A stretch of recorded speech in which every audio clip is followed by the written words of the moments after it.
Shopify is a platform built for growth, whether you're just starting out or already running a thriving business. From managing inventory to creating a seamless checkout experience, Shopify is designed to handle it all.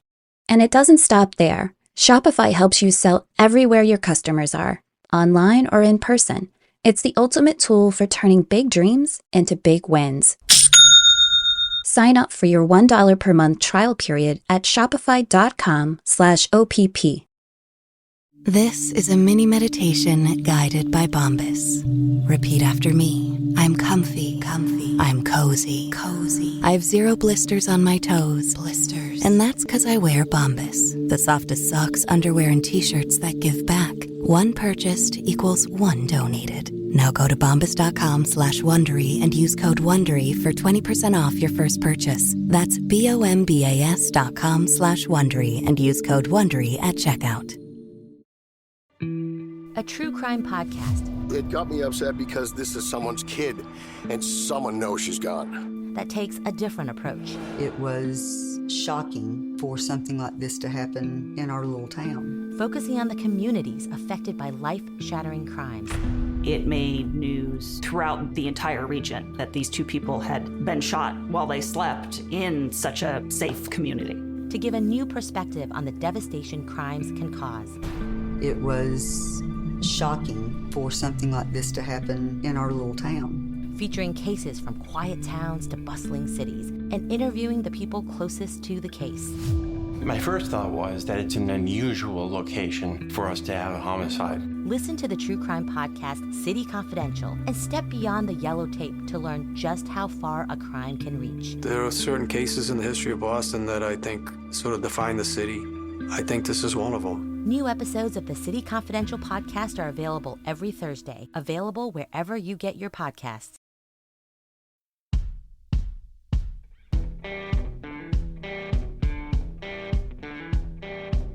I'm Brett. And I'm Alice. And we are the Prosecutors.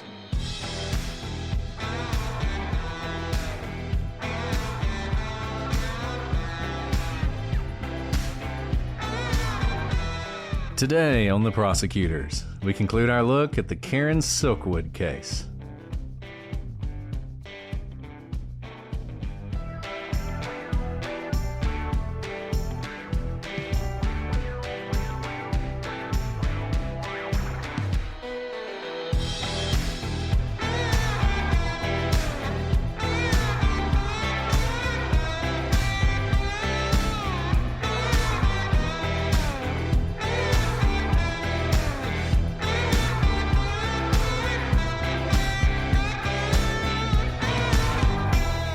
Hello, everybody, and welcome to this episode of The Prosecutors. I'm Brett, and I'm joined, as always, by my irradiated co-host, Alice. Hi, Brett. Just Hi, the type Alice. of energy we need after long days. But you know great. what? If there's a case that really gets me fired up, it's this case, because I don't think we've ever done a case like this where we are literally following the breadcrumbs to try and figure out what happened to Karen Silkwood.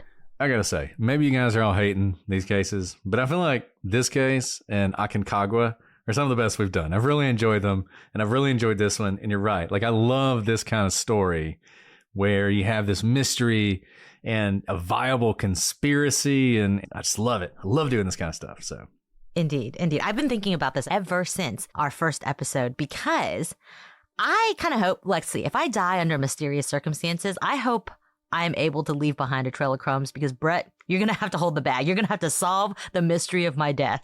Yeah, if I die under mysterious circumstances, I want a world-class famous actor to play me. Just like Karen Silkwood. If you want to watch the movie, it's called Silkwood. Yeah, I mean, the movie has Cher in it. Like, the roommate got played by Cher.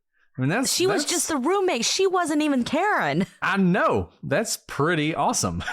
So It is pretty awesome. You know, and it's funny. And we've talked about this a little bit in the last episode. This case and this story was so famous in the 70s and 80s. And it just goes to show how sort of the zeitgeist moves on, right? Like, I bet in 1982, if you'd have said the name Karen Silkwood, everybody would have known who you were talking about. But now I'm sure most of you listening to this, maybe not most of you, but a good number of you have never heard of this case. I had not heard of this case until we started covering it. And I consider myself pretty well versed in the world of conspiracies. So this has been exciting for me. Hopefully this is everybody out there listening is not like, what are you talking about? Everybody knows this story, you losers. But it's a good one. And I hope you guys are enjoying it as much as we are. Yeah. And if you remember the last time we were looking at a series of just unexplainable contaminations by Karen Silkwood as she was in the midst of this fact gathering, document gathering expedition to basically show all the lax standards and kind of bad practices of her employer, Kerr McGee. And last time we kind of had a cliffhanger, remember? Karen was the one who kept on getting contaminated. But when we left off last time, 2 other people joined her in the contamination realm. Her roommate, Sherry, and her boyfriend.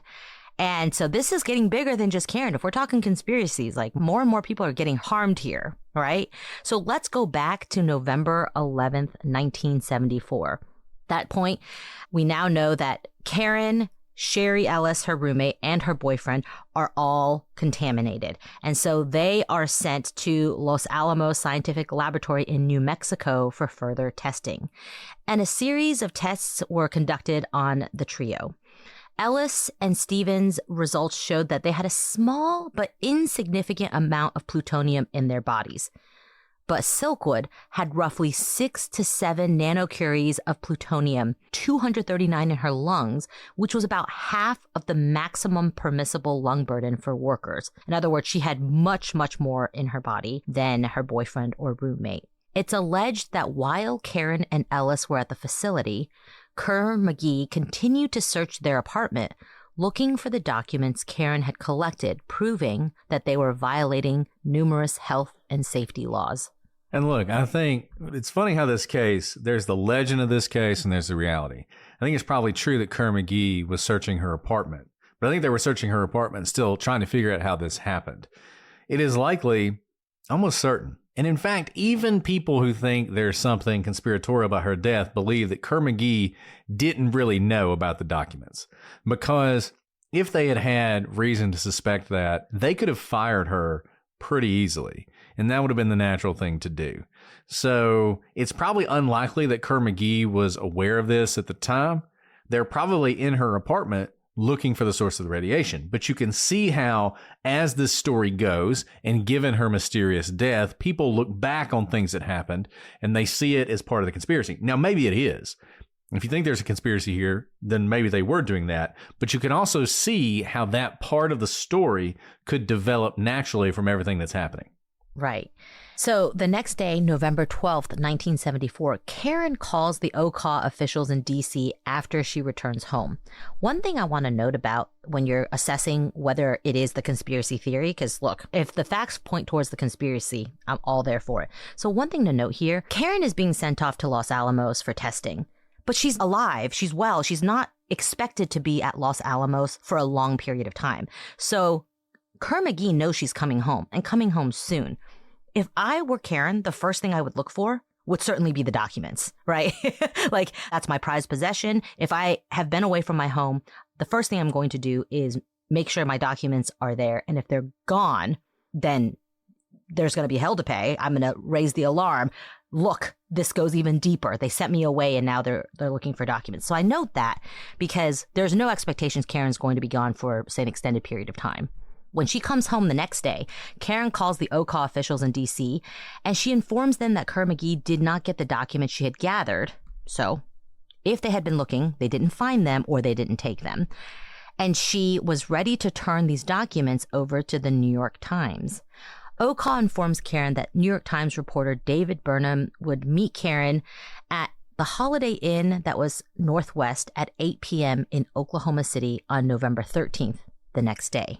So it's all set in motion. She comes back from testing. She has the documents. She says, they never got them. I'm ready to turn these over. This is all moving quickly.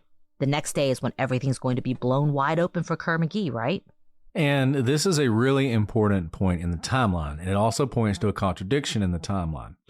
Last episode, we told you that there is a report that on November 1st, she had this conversation with OCA and said, hey, I got the documents. I'm ready to talk to the New York Times. That was 11 days before this. That report is a solo report from one source. Most of the reports that I've read, including in the FBI file, which we'll link to, and you should read if you get the opportunity, it was released pursuant to a public records request, a FOIA request. It has a lot of information in it that, frankly, I think most people don't ever read. When you hear people discuss this case, and I'm really talking about the FBI file, so I would advise you to check it out. Most of the information is that this is when the call happens, November 12th. This is when she says, I've got the documents, I'm ready to turn them over. It doesn't really make sense that if she had all the documents that we would have waited 11 days, over a week, given how serious this is, given the danger she considers herself to be under.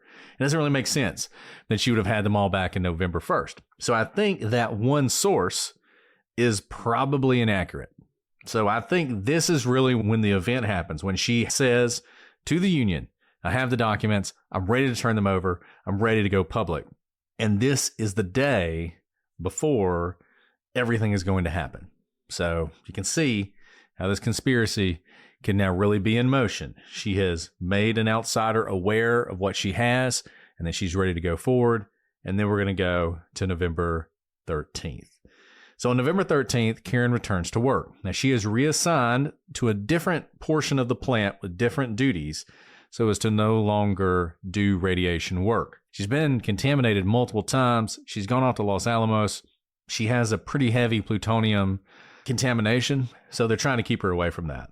And she participates in some union negotiations. There's a union negotiation setting that day. She meets with the AEC inspectors concerning her own contamination, because the fact that she is contaminated, whatever you think Kerr-McGee's doing, they can't cover this up. The fact that she's contaminated means there's going to be an inspection. There's going to be an investigation. The Atomic Energy Commission is now there at Kerr-McGee looking in to what happened. So at 5:30, and this is after work, Karen meets with OCAW members, the Hub Cafe in Crescent City, Oklahoma, and she's debriefing them on earlier negotiating sessions. Remember, the situation with the union is precarious. They're also negotiating a new contract. The union has just survived a no confidence vote. It's a very difficult situation for the union. While she's there, she drinks iced tea and she gives a brief presentation. Several people at the meeting recalled that Karen had a manila folder that had documents in it. Some describe them as Kerr-McGee documents. Others describe them as notes she has taken, notes in a notebook, that sort of thing. The speculation is that whatever was in that folder is what she was intending to bring to Burnham, who was the New York Times reporter, later that evening. Now, whatever the case, she was very emotional. Some attendees said she was crying. Some of them said that she seemed like she was in no condition to drive. She told one person who was there that she had gotten enough contamination to kill her. And in fact, she said, someone is trying to kill me. And that's what she said to people who were at this meeting. So at 7:10, Karen leaves the Hub Cafe in her 1973 white Honda Civic with those documents in hand. And she gets on Route 74 and heads towards Oklahoma City, which is roughly 30 miles away. Sometime about 7:20 to 7:30, so just about 10 to 20 minutes after she leaves the cafe, Karen's only about 7 miles from Crescent when her car went from the right lane of the highway across to the left, off the road, and onto the shoulder. When she does this, she hits a ditch and smashes head on into a concrete wall of a culvert. This accident, as you can imagine, is fatal. It crumples the front end of her car. If you see a picture of her car, it's hard to look at because of just how devastating it is to her car. There's really no way I think anyone could have survived it. And the car was found laying on its left side, so driver's side. At 8 p.m., Oklahoma State Highway Patrol are notified of this crash, which is about half an hour afterwards. So, you would probably have to depend on someone else to call that in, but it's not immediate that the Highway Patrol are notified. And it takes them about another 15 minutes before Highway Patrol arrives on scene. So by this point, it's probably about 45 minutes or so after the crash. And when they arrived, they noted that Karen's legs were broken. There was dried blood on her face, and she appeared to be dead already when they got there. despite there being marks on her bumper indicating that she may have been hit from behind and forced off the road. They determined that this was likely a single car crash resulting from Karen falling asleep at the wheel. An ambulance arrived around 8:30 p.m., so 15 minutes after Highway Patrol gets there, and the ambulance transports Karen to Logan County Hospital, where it's confirmed and pronounced that she is, in fact, dead. Meanwhile, Karen's boyfriend Drew and the New York Times reporter David Burnham were waiting for her at the Holiday Inn in Oklahoma City. Based on when she left, they expected her to arrive by 8 p.m., and they kept waiting and waiting. And by 9 o'clock, they knew something was wrong when Karen didn't show up. So they started calling around, and one of the union leaders informed them that Karen had gotten into an accident and she had died. What a terrible way to find out that your girlfriend has died, by the way. Like, that really, by them just trying to figure out what's happening. So when Burnham and Karen's boyfriend Drew hears this, they get into Burnham's car and they drive to the site of the crash. But when they get there, it was peculiar because the accident scene had already been cleaned up. And all that was left, the only sign that Karen was even there, was one of her paychecks laying in the mud. Karen's car had already been towed away, and that folder of documents that she had in hand ready to turn over to the New York Times, well, it's never been recovered. And obviously, I think you can already see the conspiracy starts to form, right? So she had these documents with her. She gets into an accident, and now the documents are gone. There are scratches on the back of her bumper. So the theory is someone followed her. They hit her in the back of the bumper. They forced her to crash. She crashed and died. They took the opportunity to remove the documents. They then left, and you have a one-car accident and a tragic fatality. That is the story that a lot of people have believed and that has driven this whole case since her death. So November 14th, there's an autopsy performed at University Hospital in Oklahoma City, and blood tests are done, and they reveal some interesting things. So she had 0.35 milligrams of methaqualone, which is Quaaludes, per 100 milliliters of blood at the time of her death, and another 50 milligrams of undissolved methaqualone in her stomach. So the amount in her blood alone was twice what was necessary to induce some pretty severe drowsiness. It's about 1.5 times the therapeutic dose, which also, the whole point of this is to relax you and make you go to sleep, right? So she's got more than enough to do that. She's got twice as much as you would need to make you fall asleep. And that doesn't include the amount in her stomach.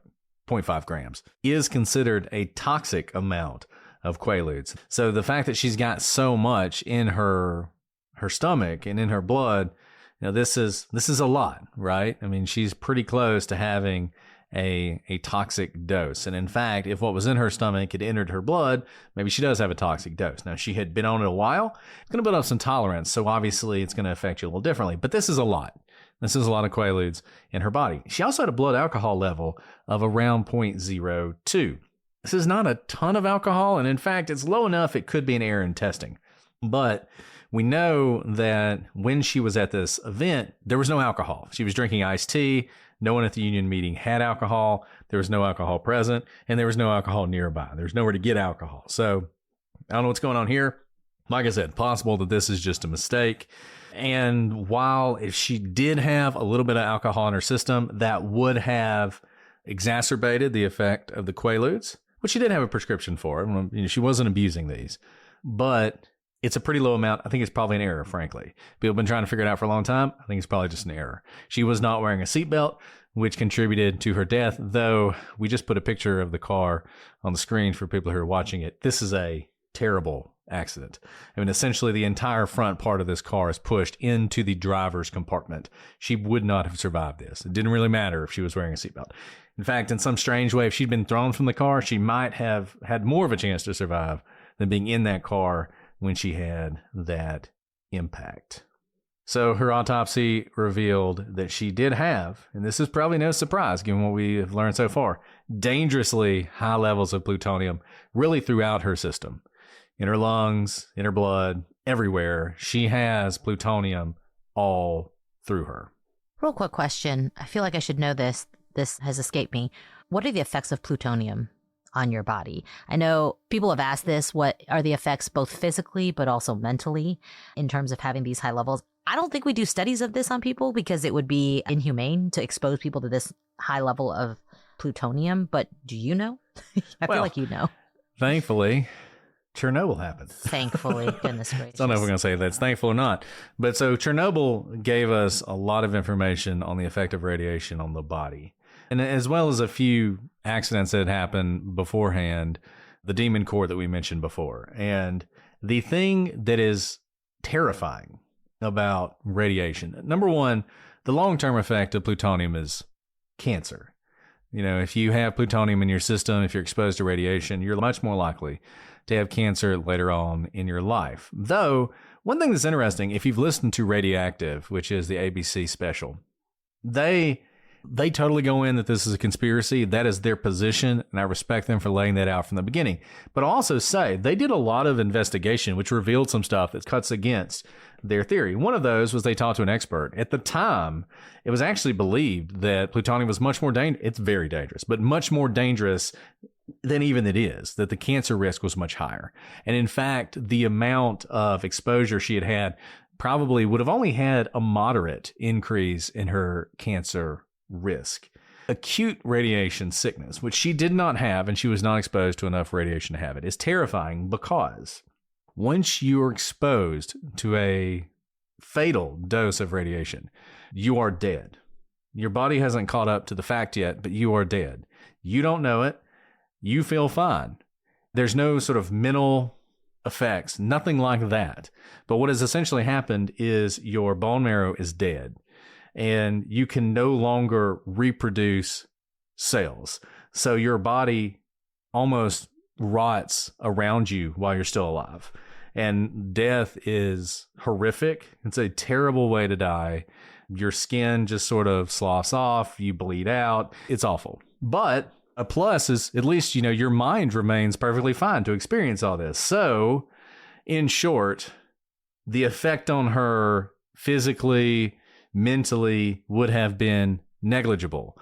To the extent anything's going on with her, causing her to be drowsy, for instance, or to have this accident, or maybe to be experiencing some paranoia, whether justified or not, would not have been caused by the plutonium. This episode is brought to you by Progressive Insurance. Fiscally responsible, financial geniuses, monetary magicians. These are the things people say about drivers who switch their car insurance to Progressive and save hundreds. Because Progressive offers discounts for paying in full, owning a home, and more, plus you can count on their great customer service to help you when you need it. So your dollar goes a long way. Visit Progressive.com to see if you could save on car insurance. Progressive Casualty Insurance Company and Affiliates. Potential savings will vary. Not available in all states or situations. I know you guys know this. I have young kids and I see the way they look at my phone.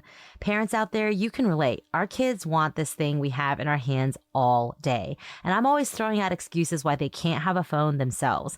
It's not that I hate phones or that they can't benefit from one, but the risk of what they can get unfiltered access to, that's just a no way for me. We cover lots of cases where we tell you these phones and unfiltered access to the internet and the world beyond is just too dangerous for our kids to be exposed to. Yet, with Gab, they can finally get a phone without all the risk. Gab is the leader in safe phones and watches for kids, teens, and tweens, with no social media apps, no internet browser, and GPS tracking. Gab devices are built specifically to keep kids and teens safely connected. And Gab phones have all the tech features kids actually want. There's like the Gab Music app, which lets kids stream clean music. And for older kids, there's the Gab Phone 4 Pro with hundreds of screened third-party apps that can only be installed when parents say so. And kids also get unlimited talk and text with Gab Messenger. The first messaging and video calling app designed with kids' safety is the top priority. And that's the thing about Gab. It's all about keeping your kids safe. And it doesn't just keep kids informed. Gab Messenger blocks high-risk messages and content with nudity from ever reaching your child's phone in the first place. In fact, Gab's phones and watches are built with smart filtration that proactively blocks harmful content before ever reaching your child. Like Alice, I have young kids. My daughter this Christmas, she said, Daddy, can I get one of those watches that does everything? And I knew exactly what she was talking about. And frankly, my thought was, no, there's no way you can. But that's the great thing about Gab, is it makes these products, including watches, that do everything and that don't do everything, and that certainly don't allow your kids to access all the things you don't want them to see. Protecting your kids has never been easier. For the best deals, sign up to Gab today. No contract required at gab.com/prosecutors. That's Gab, GABB.com/prosecutors.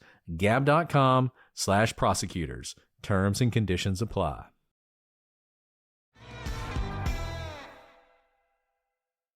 And that is really interesting, because I think that is another aspect of the conspiracy that people think is like, whatever's happening to her, there's multiple potential conspiracies happening.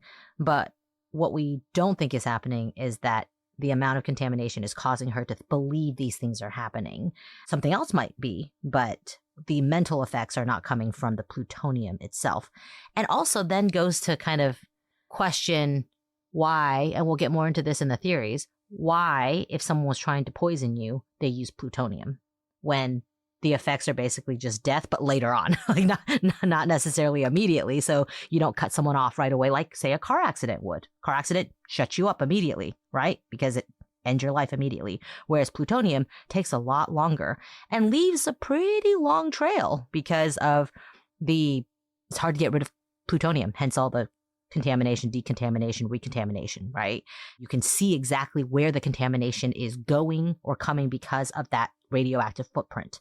Okay, so November 20th, 1974, the OCAW, which is the union, files a complaint with the Washington, D.C. office of the United States Justice Department, demanding that there be an investigation into what they call a bizarre plutonium contamination and the violent death of Karen Silkwood. So they are all in. They think whatever happened, there needs to be an investigation. And they get one. November 21st, the FBI begins to investigate the potential wrongdoings of Kerr McGee against Karen Silkwood. And as I said, you can now access that FBI report and read it. It's very interesting.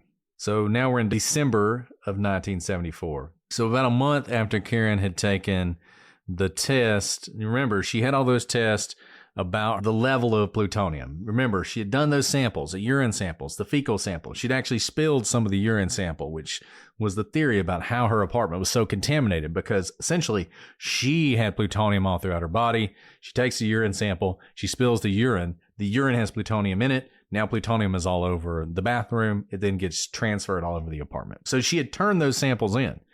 It takes a while to do that kind of work to find out exactly what those results are going to be. So in December, they get the results back.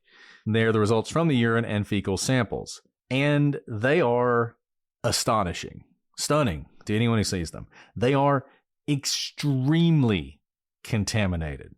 So much so that looking at the sample, you could see the plutonium with the naked eye in these samples. Now, it was difficult, if not impossible, to imagine how this level of plutonium could have passed through Karen's body, which led to a conclusion which no one could really explain. And that's that Karen's test had been salted. So essentially, someone had added plutonium that had not passed through her body to the test. And the question was, who would have done that? Did Karen sort of spike her own kits to try and expose Kerr McGee? Did someone within the company spike them to try and scare Karen into quitting or to intimidate her? Was it someone else altogether? Karen's urine was also found to contain uranium-205. Now, why is this weird? Well, so there are lots of different isotopes of uranium. There's a lot of different isotopes of plutonium, and they're used for different functions. Uranium-205 was an isotope that was not associated with any of the work that Karen was doing at the facility. So there didn't seem to be any way she could have come into contact with uranium-205, which only led to more speculation that this was an intentional act, that either someone had contaminated her or had contaminated the tests on purpose. Which is so bizarre because it was pretty obvious that it was spiked. This couldn't pass through her body and then originate in her fecal or urine samples. It seems that whoever did this wasn't playing the long game, because when the test came back and you could quite literally see the plutonium with the naked eye, you would know that someone had spiked it. So what was the purpose? Like, in other words, whoever did it would be found out. I think this is a really interesting thing because maybe the person didn't have to play a long game, but why not? Right? That's kind of the question here. So despite all of the crazy, very unexplainable things we've just talked about, several months later, in April of 1975, so what is that, about 5 months after her death, the FBI investigation's closed. Done. Allegedly, the FBI had a series of meetings with Kerr McGee and closed the investigation without really looking into the true cause of the plutonium poisoning and ultimately Karen's death. So we've worked a lot with agents and files and whatnot, and some of you may be thinking, well, maybe it was just closed to the outside and whatnot. When you close a file, it means you're done. Now, you don't have to always make public when you close a file, so maybe things are going on that we don't know of, but in terms of when agencies close a file, what that means is we are no longer pursuing anything within this because there has either been no evidence to further the investigation or there's no crime or something like that. But it's not like we'll put it on hold, because we've heard of other cases, like when the FBI publicly announced that they closed the D.B. Cooper case, for example. They had it open for like decades, right? And they can still have it open. They can also reopen it. But you don't usually close a case because that's an affirmative thing that you do for a case. If you have a cold case, you can just leave it open indefinitely. So this is an interesting move because this is only 5 months after her death that they decide to close the case, as opposed to maybe 50 years later. You can understand why they close a case. Now, let me say this. We have described this the way it is always described in coverage of this case. This is not true. It was something you could say back in the 80s and 90s, and it sounded spooky, right? But now that we have the file, you can read the file. They absolutely investigated this. And whether you think they came to the right conclusion or not, you can read the file. You can read all the people they talked to. You can read the accident recreationist. I don't know if that's what we call them, reconstructionist. You can read all the various things they did. You can read the files between the U.S. attorney and the FBI. Whether or not you agree with them, it is not the case that the FBI talked to somebody at Kerr McGee and then closed the file. In fact, they talked to a lot of people that Karen knew. In fact, a lot of the things we have mentioned come from the file, including interviews with people who were at that meeting that night, and their description of her are in that file. Whenever we do these cases, we have a website, prosecutorspodcast.com.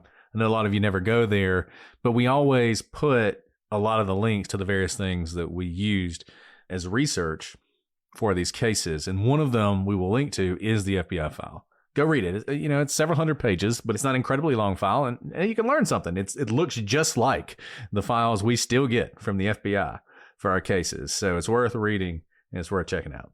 As we always say, go to the primary sources, right? Because you're right. When you search this case, that's all I see. They never investigated, or they didn't investigate, but it's nice to be able to see what was actually done.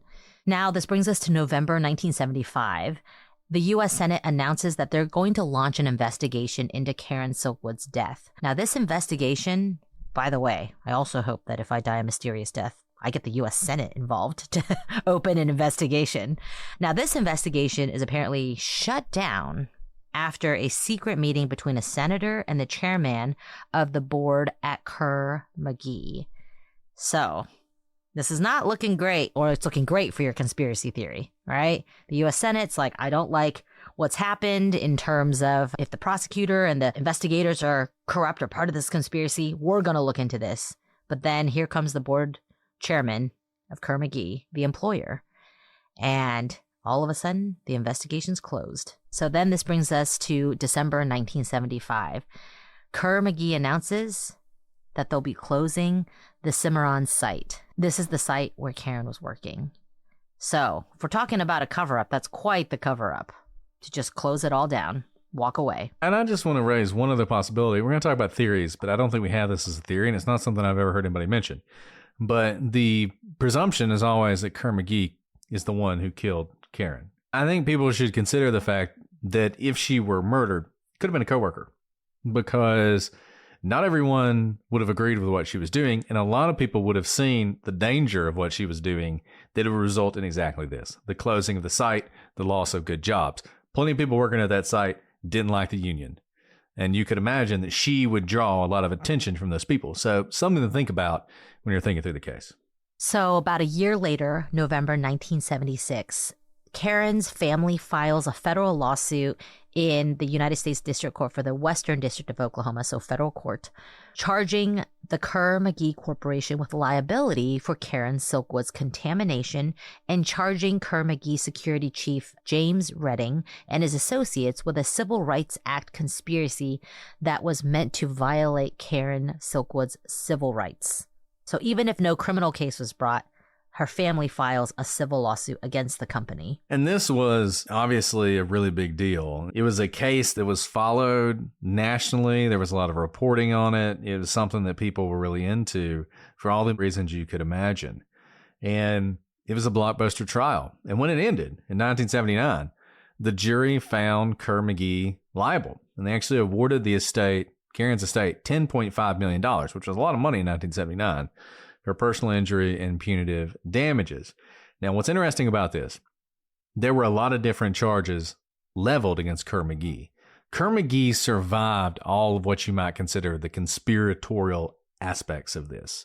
But what they didn't survive was the fact that plutonium got off of that property. The fact that plutonium was found at Karen's apartment and in her body was frankly enough. Under the sort of the statutes and the way torts work, the fact that Kerr-McGee they had a duty as a company that produced this kind of material to keep that material out of the public and on the property. And they had failed at that duty. However it happened, whatever you think happened, they had failed. As we talked about, they had no security in this place. You could have walked out with a bag full of plutonium if you wanted to.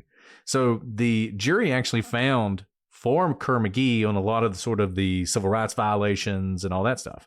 But as far as letting that plutonium off the plant, they found against them and awarded Silkwood a lot of money. However, this decision would not stand.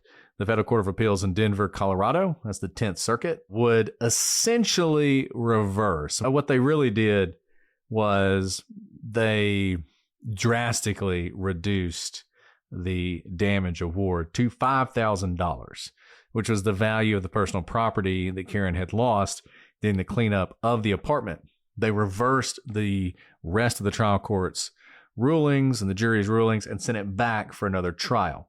So, a lot of these civil suits, they can go on for a long time. In 1986, a full 7 years after the first trial ended, the civil suit was on the verge of being retried when Kerr-McGee decided the better part of valor is to walk away here, and they actually settled out of court with the estate for $1.3 million. So a tenth of what they had been on the hook for before, and frankly, probably just enough to pay the lawyers. Not a lot of money actually went to Karen's estate, though really it wasn't about that for the family. They wanted someone to take responsibility for what had happened. And as we said, in 1983, there was a movie based on Karen Silkwood's story. And that movie was called Silkwood, and Meryl Streep played Karen. As I said, Cher played her roommate. So if you're looking for a movie to watch, that would be a good one. And that pretty much brings the story to an end. It sat cold since 1986 when that civil suit was finished, though her family has never stopped fighting to find out what happened to Karen. And that's going to bring us to theories in this case. So we've talked about some of these theories throughout. I don't think any of those were spoilers because you can see how strange, so many facets of this case are so strange that you can't help but think, who was out to get Karen? So there are three main lines of thinking when it comes to the plutonium poisoning and ultimately the death of Karen Silkwood. A, Karen's plutonium poisoning was accidental, and her subsequent car accident was also accidental. In other words, accident upon accident coincidences, not some massive conspiracy. B, Karen was intentionally poisoning herself with plutonium to expose Kerr-McGee, and the car accident was either accidental or someone at Kerr-McGee was at fault. C, the plutonium and Karen's death were both planned and executed by Kerr McGee. And as Brett mentioned earlier, by Kerr McGee, or maybe a Kerr McGee employee, even if it's not the whole company conspiring to kill her. So theory A is the most digestible theory to many people because it lacks any sort of conspiracy. That's the accident on accident theory. It's likely that the safety measures at Kerr McGee was extremely lackadaisical, and it seems that there's evidence to support that. I mean, what we do know is the plant ultimately shut down in 1975 after Karen died for quality issues. So there certainly seemed to be something happening there that was less than A+ quality work. So it's not crazy to believe that someone who was routinely working with plutonium, Karen, would accidentally be poisoned by it if the safety precautions weren't up to scratch. But this doesn't really account for the plutonium in Silkwood's apartment, or for her relatively low levels of exposure when she was tested at Los Alamos, but then the high levels in her urine and stool sample when the evidence came back after her autopsy. So Karen's subsequent car accident could have also been an accident. That's possible. We know of car accidents happening all the time. We know that she had tranquilizers in her system, the Quaaludes, the really almost deadly amount of Quaaludes in her body, actually. And we know that she'd been under a lot of stress lately. Remember, she was working insane hours, clocking out at 1 a.m., clocking back in before 8 a.m. because of how high stress the work was at this time. And she was driving at night when the accident happened. So it's not hard to believe that she could have just fallen asleep at the wheel. And in fact, several people at the union meeting reported concerns that Karen was in no condition to drive after she left. And in fact, this was not Karen's first car wreck. She'd actually wrecked her car once before on October 31st of that year. So pretty relatively recently, she just had a car accident. And that car accident's important because she essentially spun around and crashed the rear of her car into, I think, a wall. So she had damaged the bumper of her car before this accident. And you can imagine how that makes it very difficult to determine whether the damage on the back of her car was caused by another car running into her or if it was left over from the prior accident. And by the way, I think, I don't know how good of a drive Karen was, but because of how close in time this was, I think that kind of might lend some support to all those Quaaludes in her system if it was affecting her ability to be a good driver, that sort of thing. It would set some precedent for her bad driving, right? If it was so close in time during the stressful work season. And not just work season, but union season as well. The union was not liked. She was on a mission to collect all these documents to bring her employer's bad acts to light. So that brings us to theory B, which is the self-contamination theory. So supporters of this theory believe that Karen was so intent on exposing Kerr McGee that she poisoned herself in order to further the cause. This was the position of Kerr McGee, and lawyers argued that Karen stole plutonium from the plant and took it home to contaminate herself. One of the defense attorneys argued that she was emotionally unstable and possibly had been affected by the use of tranquilizers. She had been involved in this bitter fight between her union and the company, and she was set to prove that the plant was dangerous. And she was willing to do whatever it took to accomplish that, even if it meant making herself ill. The FBI also questioned her reliability. From one of their reports in that file we talked about, various items were recovered from Silkwood's apartment in a contaminated state. These items are being stored in a safe place at the Crescent facility, inasmuch as they are hot with radiation. These items include 2 roaches, partially smoked marijuana cigarettes, and several inches of marijuana plant. Also recovered at her apartment, but not hot, is what appears to be a narcotics kit, which included a syringe, 2 needles, a small vial, and a larger vial. Also obtained at the apartment was a list of what appears to be a separate budget for, I think, her boyfriend, the name is blocked out, and Karen. One of the budget entries is for an item, dope, with the maximum amount indicated for this entry under Karen's name of $300. There are indications that Karen had contact with several juveniles in the immediate Crescent area and had reportedly supplied those juveniles with drugs, and had reportedly also indicated to these persons that she had diverted a quantity of nuclear material. Further inquiry is being made by the Atomic Energy Commission and Kerr McGee in this regard. So there is sort of this speculation by the FBI based on things they found that maybe she wasn't just using Quaaludes, she was also using other drugs and harder drugs. Now, I will note, none of those drugs were found in her system. when the autopsy was performed. These juveniles, we don't know who they are.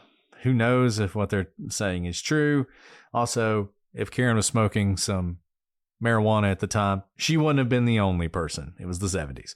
So I don't know how significant this is, but at the time, the FBI, was on the sort of, marijuana is the devil thing.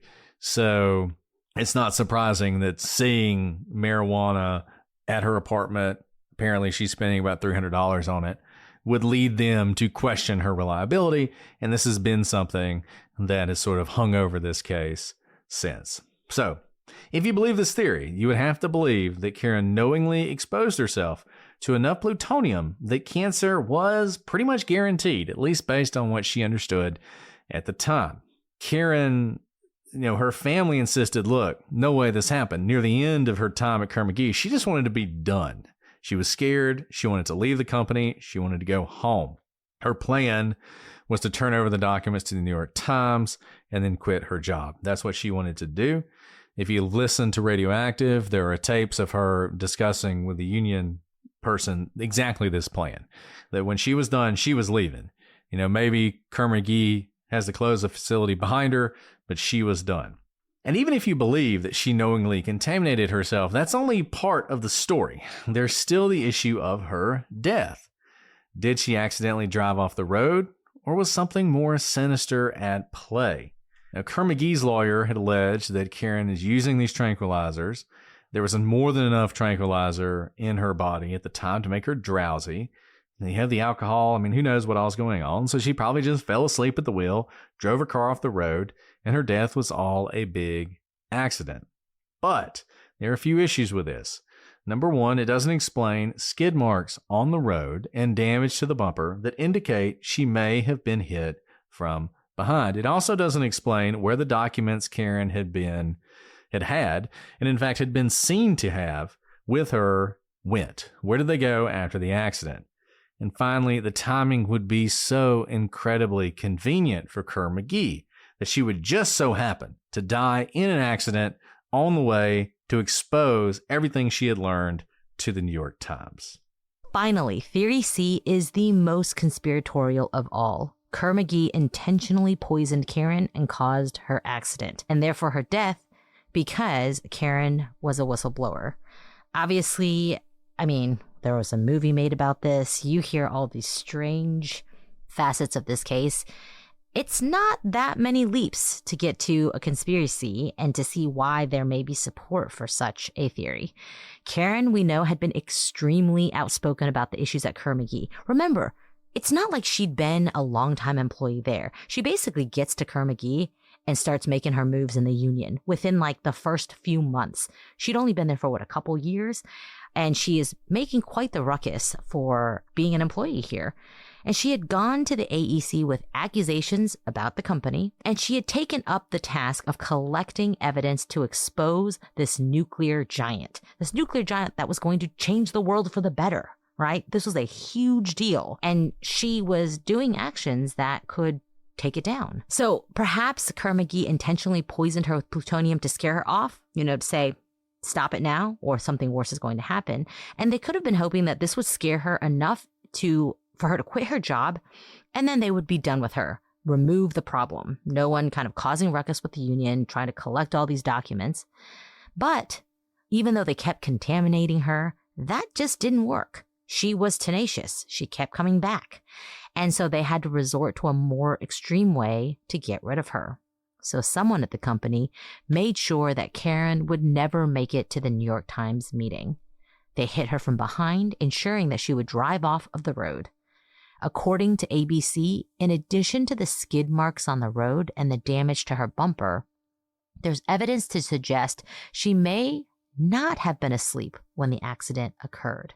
So ABC News reported her steering wheel bent and broken could indicate that Silkwood braced her arms as the impact occurred, inconsistent with someone being unconscious at the time of the accident.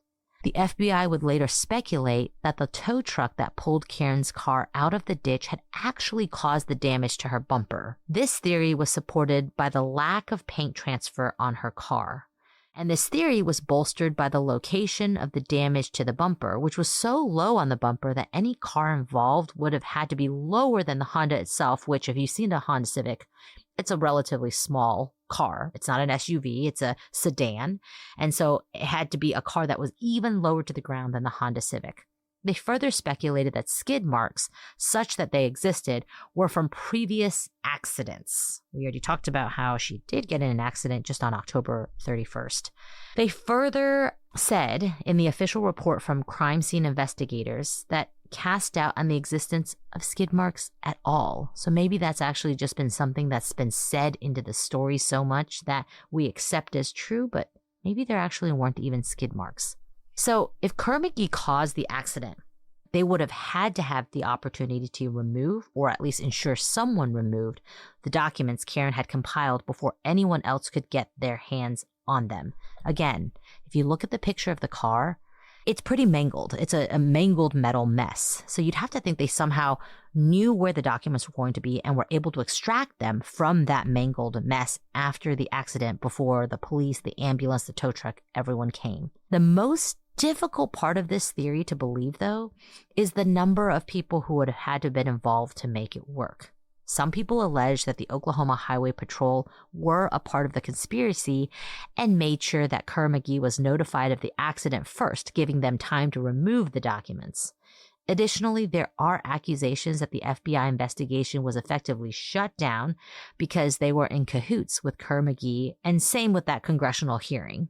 Though this seems crazy, it's not impossible to believe, especially when you're talking about a powerful nuclear corporation that does involve the federal government. So if you ever were to have like people in high places be in a conspiracy, you can imagine why it would be, say, for nuclear power that has more implications than just some private business trying to make money. It has national security concerns. It has national dominance concerns as well. But you'd also have to believe that basically Karen Silkwood, just a couple years earlier, a stay-at-home mother of 3, is now the target of a massive murder conspiracy involving the most high up in the government, as well as one of the largest corporations in the country. Guys, we've all had embarrassing BO moments. I know for my part, I'm always forgetting my deodorant. Like whenever I travel, for some reason, that is the one thing I never remember. And then sometimes you go to the gym and, you're running and you have this great workout, but at the end of it, you really don't smell that great. And it's one of those things that can be pretty embarrassing. But fortunately, Lumi whole body deodorant is making it so none of us ever have to worry about BO again. Unlike certain other deos, Lumi is powered by mandelic acid to control odor in a new way. Lumi delivers outrageous 72-hour odor control everywhere from your pits to your feet, and yes, even your privates. In fact, it was patients' concerns about private part odor that originally inspired the OB/GYN who invented Lumi. Fast forward 6 years, and her game-changing whole-body deo has now earned over 300,000 5-star reviews from people like me who love feeling confident from head to toe. This whole body deodorant is safe to use anywhere on your body, and I really mean anywhere on your body, because it was created by an OB/GYN who saw firsthand how normal BO was being misdiagnosed and mistreated. This is the #1 whole body deodorant formula, and it's clinically proven to block odor all day and control odor for up to 72 hours. And they come in so many options. You can get your solid deodorant stick, you can get a sweat control deodorant, and you can get a spray deodorant, and they also have wipes, and all their products are baking soda free and paraben free. And it's pH balanced, which means it's safe to use below the waist. Choose from a variety of fresh, bright scents like clean tangerine, lavender sage, or toasted coconut. Lume's starter pack is perfect for new customers because it comes with a solid stick deodorant, cream tube deodorant, 2 free products of your choice like mini body wash and deodorant wipes. As a special offer for listeners, new customers get 15% off all Lumi products with our exclusive code. And if you combine the 15% off with the already discounted starter pack, that equals over 40% off their starter pack. Use code prosecutors for 15% off your first purchase at lumedeodorant.com. That's code prosecutors at LUMEDEODORANT.com. Please support our show and tell them we sent you. Smell fresher, stay drier, and boost your confidence from head to toe with Lumi. Americans spend an average of 90% of their time indoors. But did you know indoor air can be up to 100 times more polluted than outdoor air? Breathe easy with Air Doctor, the award-winning air purifier that eliminates 99.99% of dangerous contaminants like allergens, viruses, smoke, gases, mold spores, and more. Air Doctor was voted Best Air Purifier by Newsweek, so it's no surprise that 98% of Air Doctor customers agree their home's air feels cleaner, safer, and healthier. Unlike other purifiers, Air Doctor captures invisible particles 100 times smaller than standard HEPA filters. Head to airdoctorpro.com and use promo code prosecutors to get up to $300 off today. Air Doctor comes with a 30-day money-back guarantee plus a 3-year warranty and $84 value free. Get this exclusive podcast-only offer now at airdoctorpro.com. airdoctorpro.com using promo code prosecutors.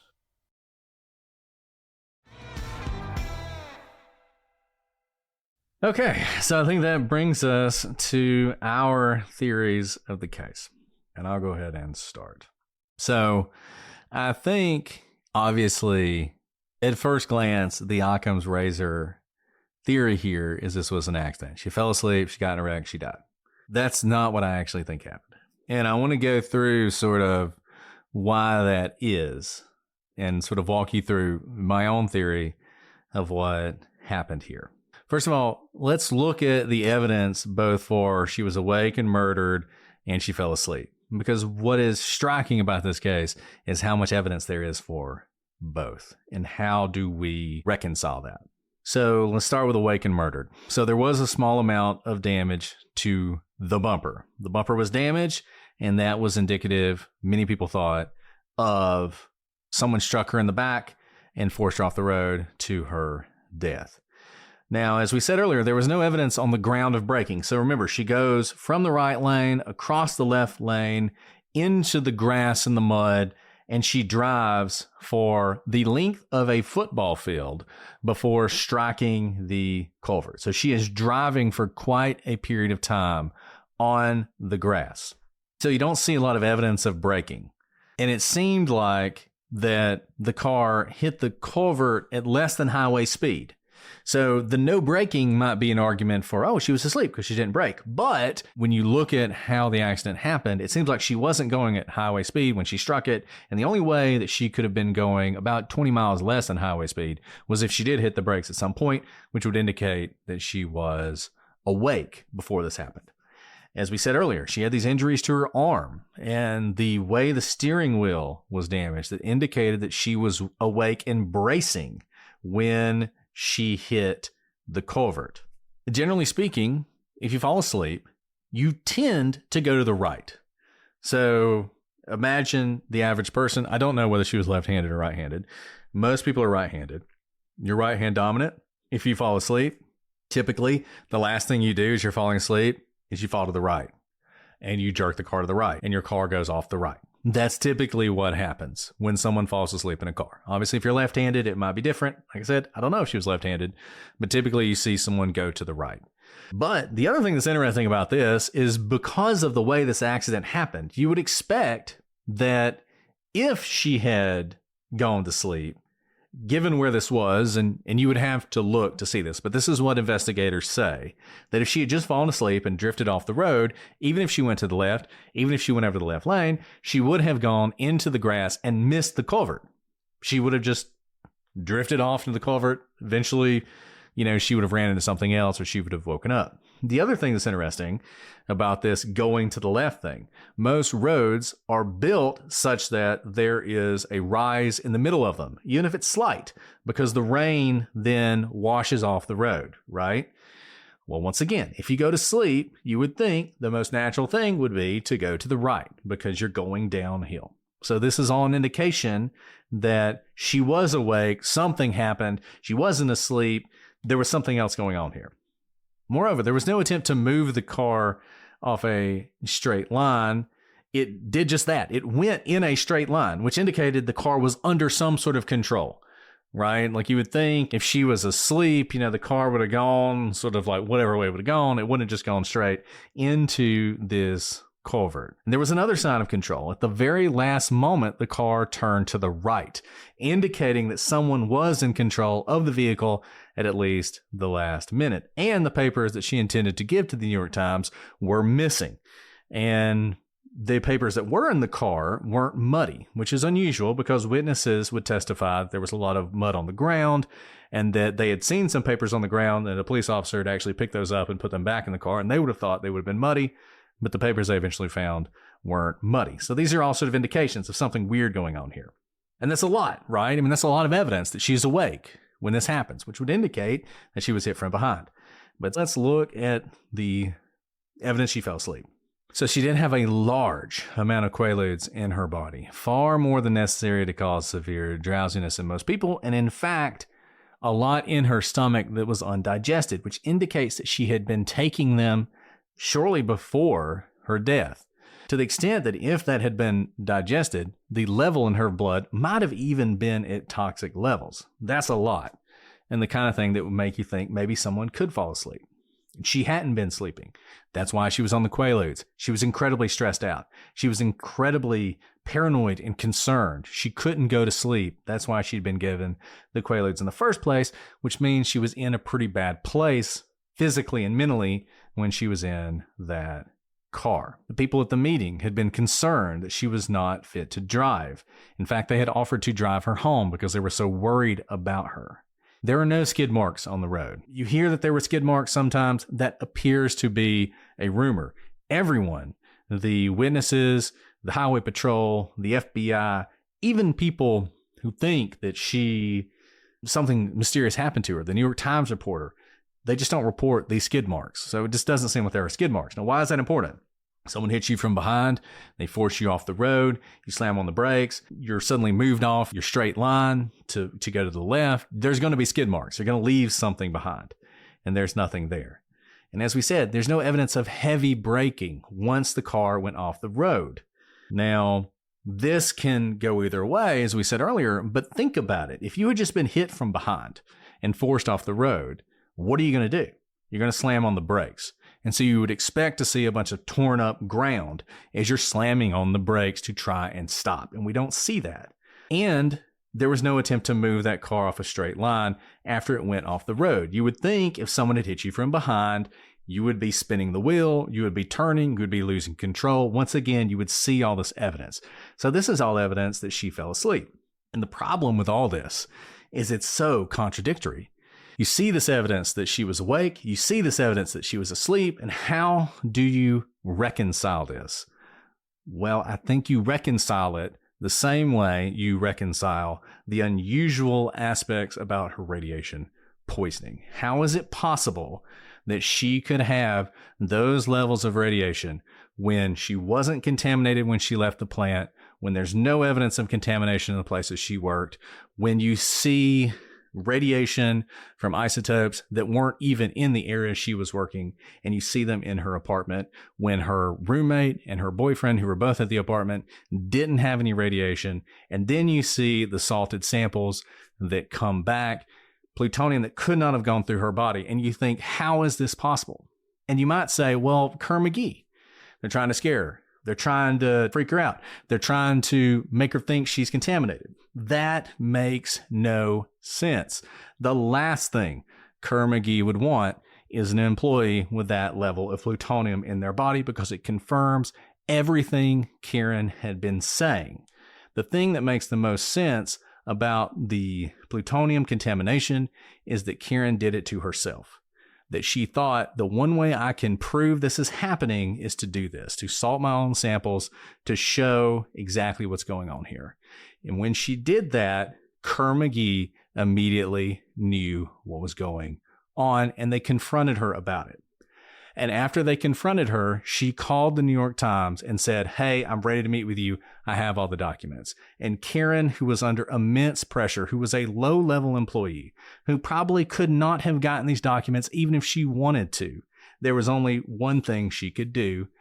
And I think this was an intentional accident, but it wasn't someone else who did it. It was Karen.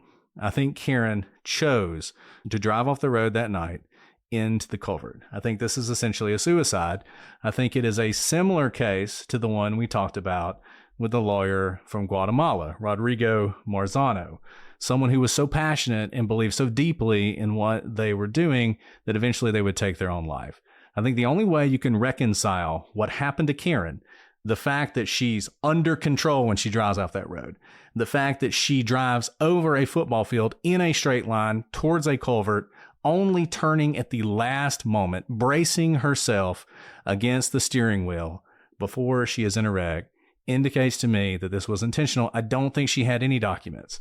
I don't think she could prove this. I think the only way out for her at that point was to do something like this. So I've never seen that theory before. It's going to be controversial, but that's what I think happened. I think at the end of the day, Karen took her own life. I mean, it makes a lot of sense because of all the unexplainable things that we've looked at in terms of the trail crumbs, right? The crumbs of contamination. It makes no sense. I couldn't put two and two together, how she could be decontaminated. And if you remember the way she gets contaminated, there's recontamination from when she clocks back in. So that would make sense. If there really was a hole in that glove box, that she would get contaminated again. But it's when she starts getting contaminated when she leaves and comes back. There should be no plutonium outside of the plant. But when she comes back, she's been decontaminated and she clocked out as decontaminated and comes back after going to a meeting, after going home as contaminated. That's where it doesn't make any sense. And I understand why people would think, of course, the company she's pursuing to take down or at least to expose for bad practices would have a motive, right, to do something to her, but not in this way. Really think about everything that would go wrong for Kerr McGee if the person who is trying to expose them of their bad practices is the one contaminated. That's the last person you want contaminated. And because of the things we said earlier, this would absolutely draw the ire of investigations and whatnot. And in fact, it did, right? There was a congressional investigation that opened and then quickly closed. Probably, I think, because they saw documents, maybe from the lawyers, maybe from the FBI report, in terms of showing pretty definitively what was happening, or at least that the contamination could not have come from within the plant.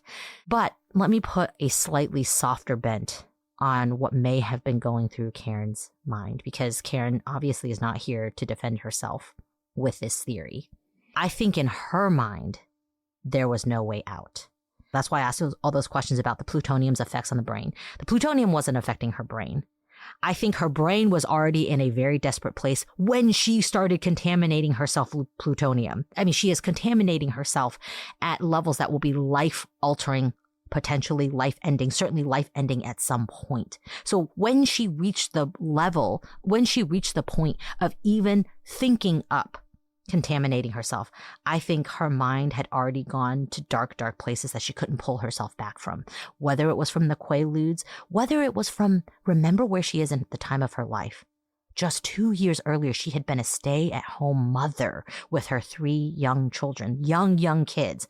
I mean, so young that I think they were around the age that they probably can't really remember their mother. That's how young they were. It doesn't matter your life situation, whether you wanted kids or not. There is, and she certainly did. She stayed at home with them. 2 years later, all of a sudden, she is in a new city, divorced, without her 3 children, who had been her entire life 2 years earlier. Put on top of that, she's still young. She had been on this trajectory of immense academic success that got cut short with her marriage and then quick successive pregnancies and becoming a stay-at-home mother. All of this with a whiplash of going back to it, but not at the levels that she was previously on track for. She was previously on track to be the ones leading this type of research, not just a low-level employee. And when she gets there, she wants to be a part of something bigger. That's her whole life. That was the profile that her people who knew her had built around her, right? So she has this emotional, personal life shift that I can only describe as whiplash for anybody under regular circumstances. Then you add on top of that the work pressures, the not sleeping, which having currently being in the stage of no sleeping with a newborn certainly changes your mind. You don't need external factors to make you act even crazier. Not sleeping is a form of torture, as we know. And then adding the quaaludes on top, which do have mental and physical effects on her. I think at this point, before she even does the first contamination, she is in a dark place and she doesn't think there's any way out. I think when she starts going down that road of contamination, she may not have seen it clearly, but there was kind of only one path. You don't really turn back from that, especially when I do think she knows that Kerr McGee found them out. And I do think she truly believes in what she was collecting. I truly believe that she thought there was something bigger than her, that Kerr McGee was endangering other people's lives. But she, like you said, she wasn't even high enough levels to be able to access the documents that could probably prove this if they existed at all. And so in some ways it was like, whether she thought of it that way or not, in her mind, it may have been stress, but also I am simply showing the world what I know they are doing, but I cannot prove. And so in some ways, I think she thought of herself, this may be too fantastical, but somewhat like a sacrificial lamb, but I don't know that she ultimately thought this would lead to such a violent death. No, look, I think she was absolutely committed to the cause and she believed in it. And I think she totally thought that Kerr McGee was cutting corners, and they may very well have. This is not a defense of Kerr McGee, and she was probably very worried about her coworkers and their health. And she thought they were being exposed to things. And she talked about that. And they had already gone to Washington with all these concerns. And Washington tells them, we need some documentation. You're going to have to get something from the company to prove this. And just think about this. This is something nobody ever asks. How exactly would she have done that? She's a low-level person. It's not like she's an executive. She's not even the kind of low-level person like a secretary or something who might be able to get it. How is she going to get this? And she's the one tasked with doing it. She's the one with all the pressure on her to somehow produce this evidence. Guys, I don't know about you, but this was a cold winter. And I got to tell you, the one thing that warmed me up was a nice bottle of wine. Problem is, I don't know anything about wine. I know it comes in a bottle. I know some of it's white. I know some of it's red. And that's about it. But that's why I am a member of First Leaf. With First Leaf, not only do I get to enjoy personalized wine just for me, but I get to have fantastic bottles on hand to share with friends and family. And First Leaf is great at picking out wines based on my preferences. You fill out this little survey, you tell them how adventurous you want to be, and they are going to send you wines you are going to enjoy. And that includes special occasion wines like sparkling wines. And getting started with First Leaf is a breeze. You answer those few quick questions about your wine preferences. They put together an amazing assortment of top-notch wines. It comes to you, and then you get to rate the ones you like, so that every time you get a shipment of First Leaf wine, it's better every single time. Guys, I personally love Malbec, and I felt like I knew everything about Malbec, but I told First Leaf, sure, pick out some Malbecs for me. And they picked out some of their fine wines in the Malbec section that I've never heard of before, and they blew away my dinner party. Truly some of the best wine that I've had. And even better yet, I got to impress all of my guests with all of my wine knowledge, which came from First Leaf. And one of the best parts about First Leaf is that if you get a bottle that you don't absolutely love, it's not a problem because First Leaf has a 100% satisfaction guarantee. So make every cozy night in special with wines from First Leaf that you know you'll love. Go to tryfirstleaf.com/prosecute to sign up, and you'll get your first 6 hand-picked bottles for just $44.95. That's tryfirstleaf.com/prosecute. Tryfirstleaf.com/prosecute. Homes.com knows when it comes to home shopping, it's never just about the house or condo. It's about the home. And what makes a home is more than just the house or property. It's the location and neighborhood. If you have kids, it's also schools, nearby parks, and transportation options. That's why Homes.com goes above and beyond to bring home shoppers the in-depth information they need to find the right home. And when I say in-depth, I'm talking deep. Each listing features comprehensive information about the neighborhood, complete with a video guide. They also have details about local schools with test scores, state rankings, and student-to-teacher ratio. They even have an agent directory with the sales history of each agent. So, when it comes to finding a home, not just a house, this is everything you need to know all in one place. Homes.com. We've done your homework. And remember, putting yourself back there. Of course, those of us on the outside, not in the midst of whatever she was going through, can say, of course, you could just pull out and be like, you did it. You definitely did it, but I can't find, but you're too good. You're a massive nuclear company who has the backing of, high level federal officials. You've obviously been able to hide the documentation. That you can say that. We know that from the outside, but remember what she's facing. People don't like her around her. If she fails at this, not only may she lose her job, she's brought in the New York Times, she's brought in OCAW, union officials from DC. She's kind of sounded the big alarm that can't be unrung, right? She's like, here it is. She's not only going to lose her job, but everyone around her. She had to start her entire life over at age 26 in a new town, new coworkers, new friends, new boyfriend, new roommate, everything. And she would stand to lose everything yet again in a span of 2 years. I mean, hopefully none of you have had to face losing everything in your life in the blink of an eye, but it seems like she'd already gone through that. And facing down kind of this next path of potentially losing everything yet again within 2 years of just having lost everything, I can imagine how she got to such a dark place mentally and emotionally that led her down this path. And think about the samples. Karen McGee was always pretty convinced that she had contaminated herself when she went home because she had no contamination when she left. And then all of a sudden, her apartment's contaminated. So they thought she'd stolen some plutonium because of their lax security procedures and done this. Think about the samples themselves. Okay, like maybe you think, no, that's ridiculous. They were poisoning her for some reason. Okay, fine. They were poisoning her.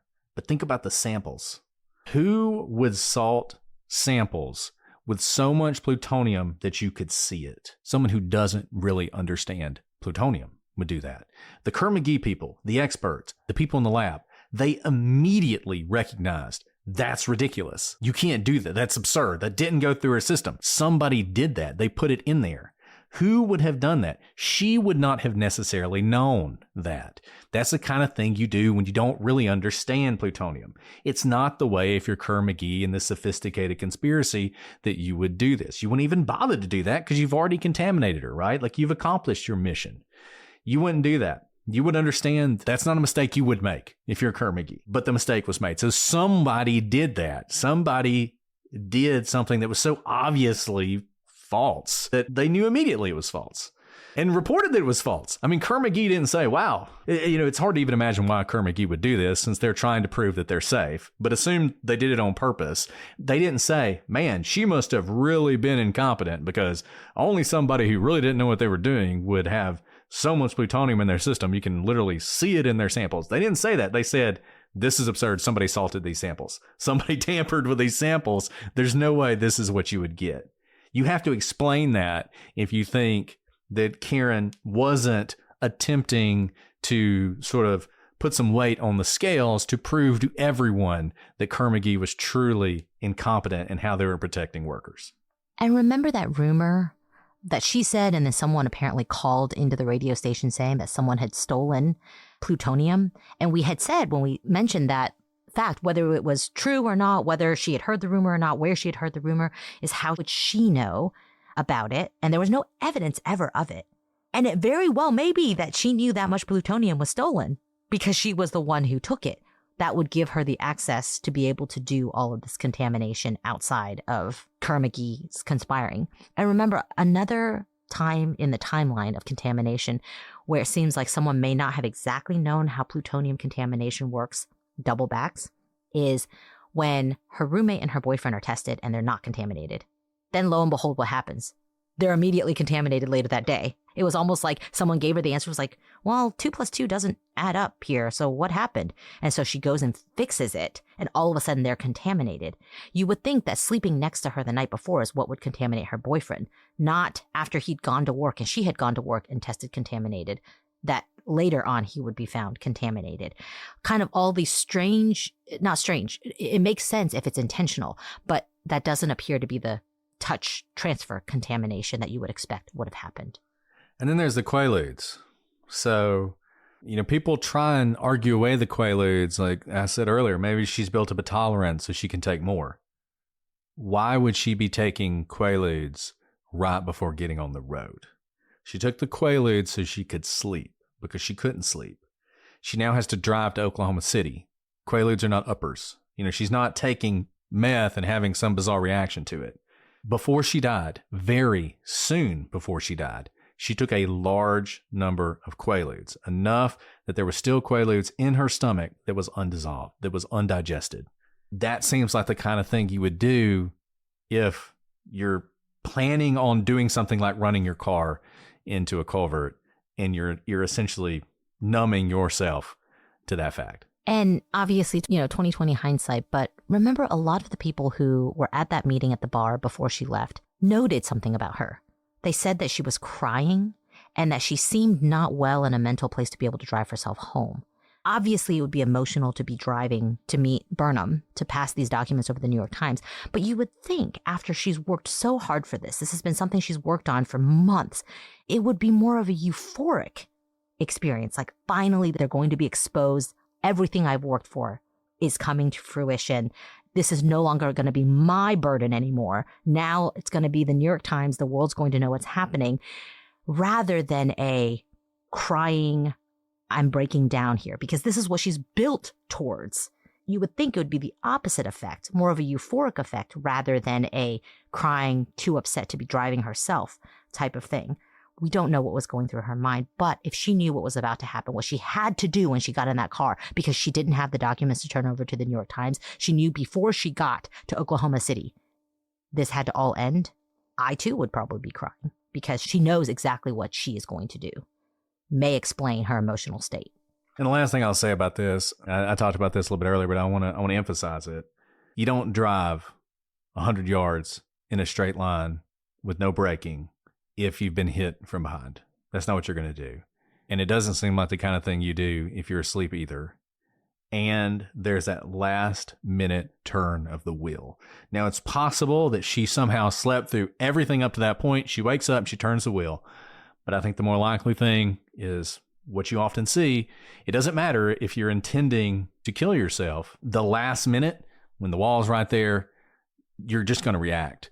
And it seems like the kind of thing where someone's driving in a straight line, they're not hitting the brakes, they're intending to hit the wall, and then right before they get to the wall, they brace themselves. They turn the wheel at the last minute. Too late to save anything, but it's just a natural human reaction. So that's what I think happened. I don't think it'll ever be proven. I don't think it ever can be proven. One thing I'll say, if you listen to the Radioactive podcast, they never even consider this, but if you listen to the last episode, they have an accident reconstructionist who has the bumper. And listen to that episode. It is completely mysterious if you're not thinking about this theory. Listen to the episode with this theory, and I think it will all fit for you. The damage on the back of the bumper almost certainly was either caused by her prior accident or by the tow truck, the individual who really wanted to give the answer everybody wanted.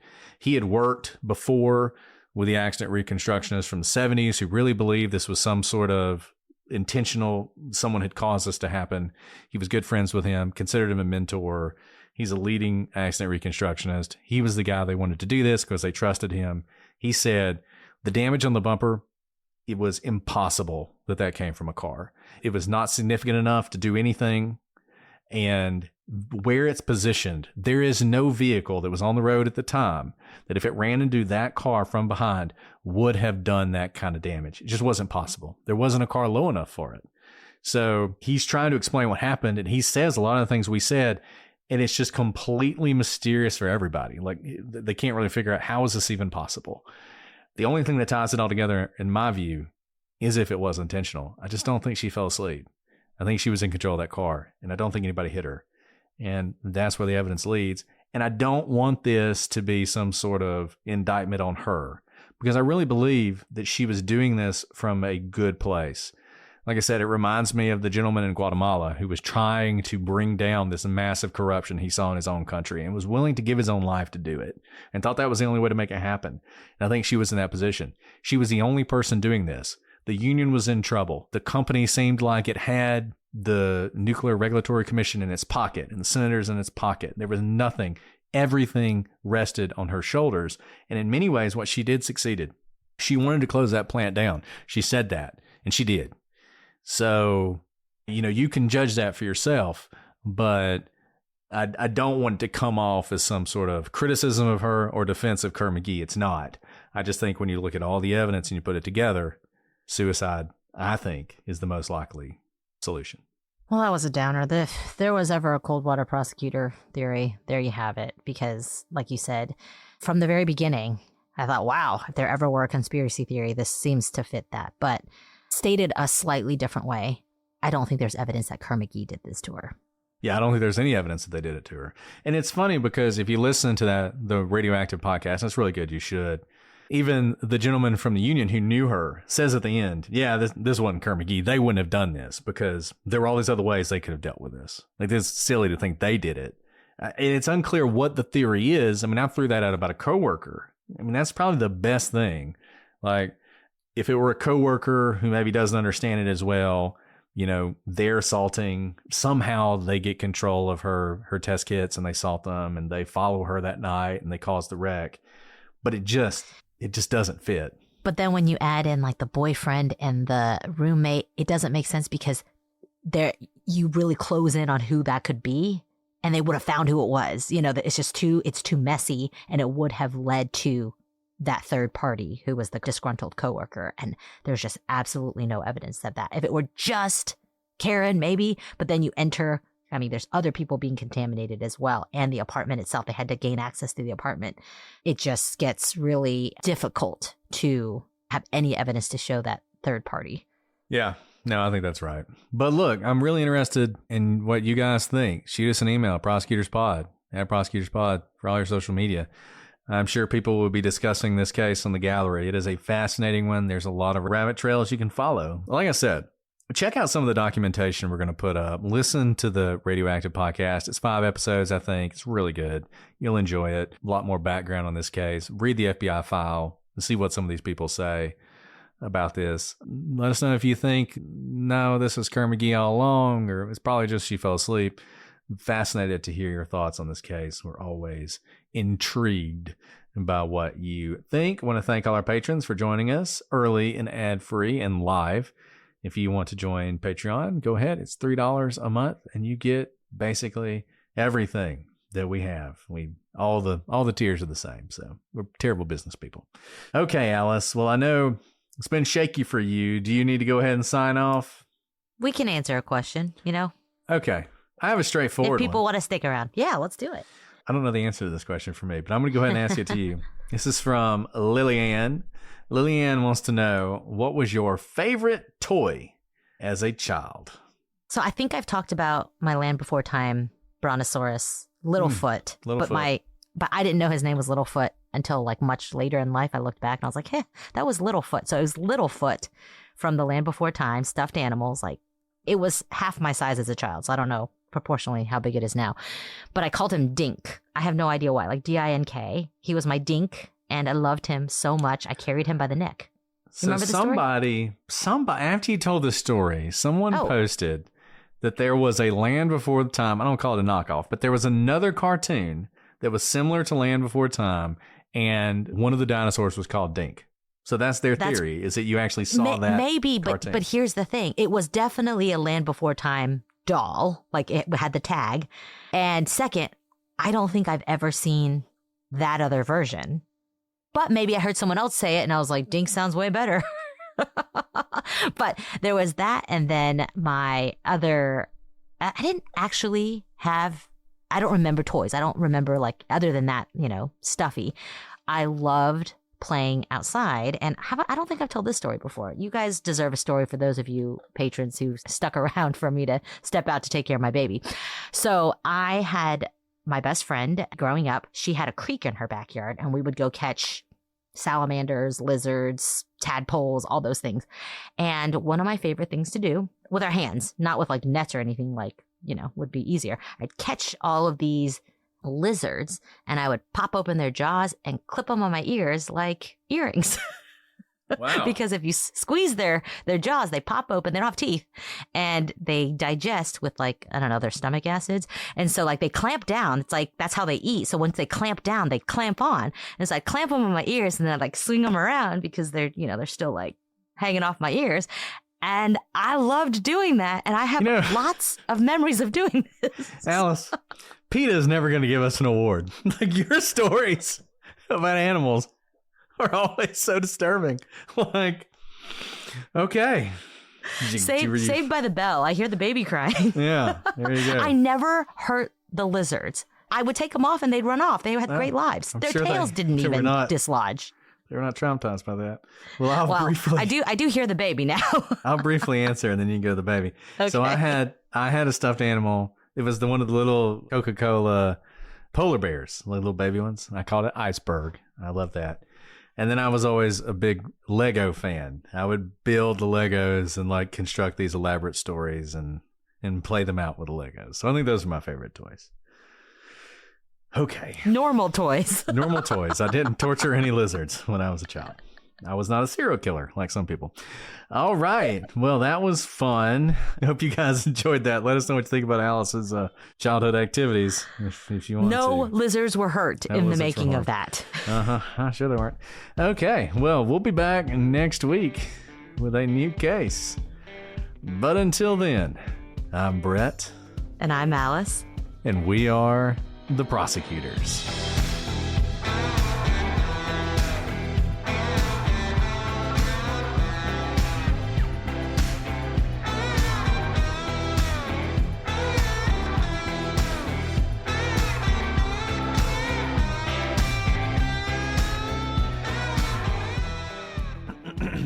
All right.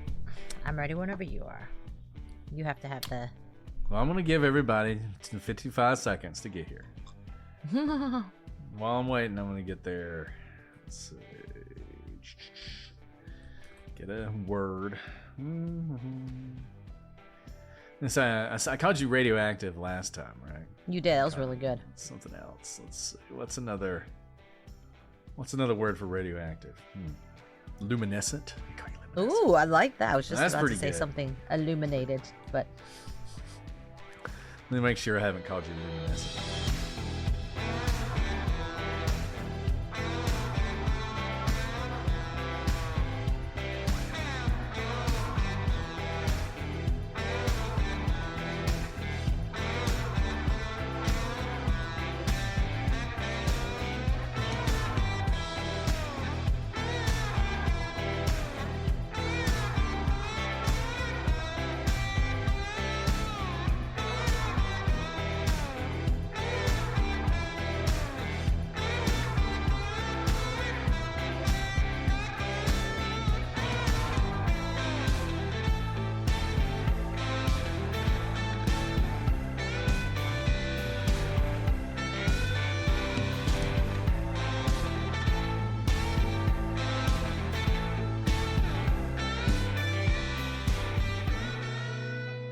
That's okay.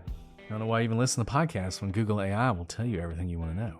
It's going to have Google AI record from now on. I wonder if I could have Google listen to all our episodes and then just record from here on out. I bet it could. I bet it could fake our voices. That'd be kind of awesome. I don't know how we do these lives. That'd be a little harder. I wonder if you guys could tell AI Brett and Alice from real Brett and Alice.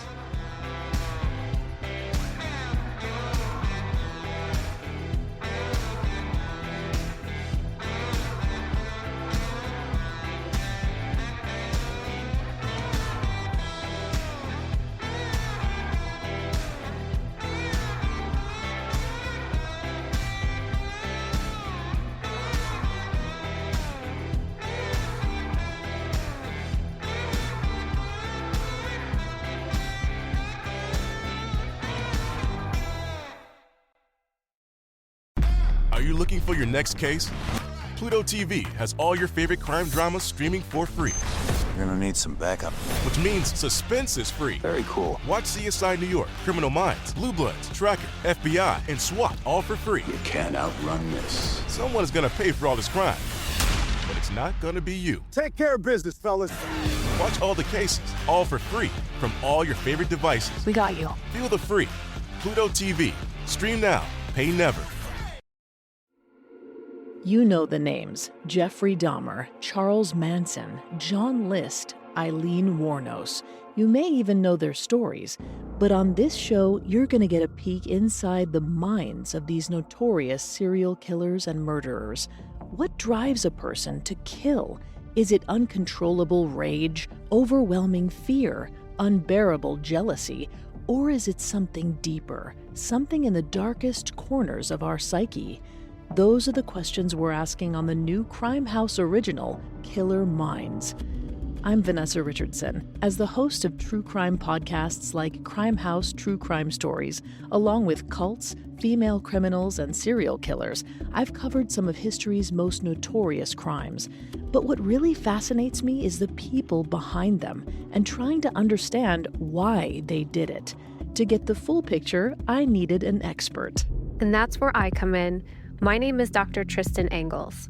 As a licensed clinical and forensic psychologist, I've dedicated my career to understanding offenders and what drives them. As Vanessa takes you through the stories of history's most famous violent offenders, I'll be analyzing their minds, their motives, and their murders. Every Monday and Thursday, join us as we explore the psyches of the world's most frightening offenders. Killer Minds is a Crime House original. Find it wherever you get your podcasts. And now, we're excited to share a clip of Killer Minds with you. Check it out. From the moment he was born on November 12, 1934, Charles Manson's life was driven by deception. His birth certificate listed Kathleen and William Manson as his parents. But for years, Charles had no idea that William wasn't his father. That honor most likely belonged to a con artist named Colonel Scott. Colonel was Scott's given first name, but if people assumed he was in the Army, he didn't bother correcting them. That's how he caught Kathleen Maddox's attention at a dance club in Ironton, Ohio. He was 23. She was just 15. Kathleen was charmed by the older man she assumed was a military officer. So when she discovered she was pregnant sometime in the spring of 1934, Kathleen had no reason to doubt the colonel when he said he was being called away on duty. He promised he'd be back as soon as he could, but she never heard from him again. After a few months, Kathleen finally realized she'd been duped. And now she needed to find someone to help raise her soon-to-be newborn baby. That's when William Manson, who worked for a dry cleaning business, entered the picture. It's not really clear how the two of them met, but by the time Charles was born on November 12, 1934, Kathleen and William were married. However, it doesn't seem either of them was all that interested in parenting. William wasn't around much, and neither was Kathleen.